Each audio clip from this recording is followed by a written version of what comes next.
পাহাড় আমার বেশি, আমি আমার অর্ধেক সম্পদ আল্লাহর রাস্তায় দান করে দেবো। সুবহানাল্লাহ পড়বেন না? তো এদিকে তাকান যুবক ভাইরা, ওনার সম্পদকে উনি অর্ধেক করেছেন, ভাগ করে পুরো অর্ধেক নবীর কাছে নিয়ে আসছেন। নবীজি বলছেন, আবু বকর, অমর বর্ষ, অমর তুমি কি নিয়ে আসছো? তো অমর বলছে, ইয়া রাসূলুল্লাহ, ইয়া হাবিবাল্লাহ, আমি আমার সম্পদের অর্ধেক ভাগ আজকে দান করার জন্য নিয়ে আসছি। সুবহানাল্লাহ নাই?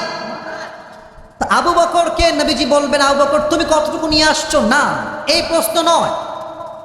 বলছে, ইয়া আবু বকর মা তারাকতা লি আহলিক, তুমি তোমার বংশের জন্য, পরিবারের জন্য কি রেখে আসছো?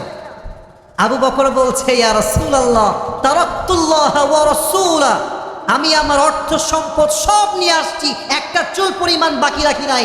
আমি আমার ঘরে আল্লাহ এবং তার রাসূল ছাড়া কিচ্ছু বাকি রাখি না। এবার নবীজি বলছে, আবু বকর তোমার জন্য আমি নিজে ঘোষণা করলাম, আল্লাহ নিজে তোমার উপরে সন্তুষ্ট হয়ে গিয়েছে, তোমার জান্নাতের টিকিট কনফার্ম হয়ে গিয়েছে। সুবহানাল্লাহ। তাহলে বোঝা গেল অর্থ সম্পদ কম থাকলে দান করব না, এইটা বাদ। যদি 10 টাকা থাকে, 1 টাকা হলেও আল্লাহর রাস্তায় দান করবো। রাজি আছেন তো ইনশাআল্লাহ? এবার আসুন আমরা একটা বিষয় বুঝাই বলি। যেহেতু ওখানে জেনারেটর চলছে, তাই কথা আগের মতো স্পষ্ট আসছে না এবং লোড মাইক খুব বেশি নিতে পারছে না। আমি সবাইকে বলছি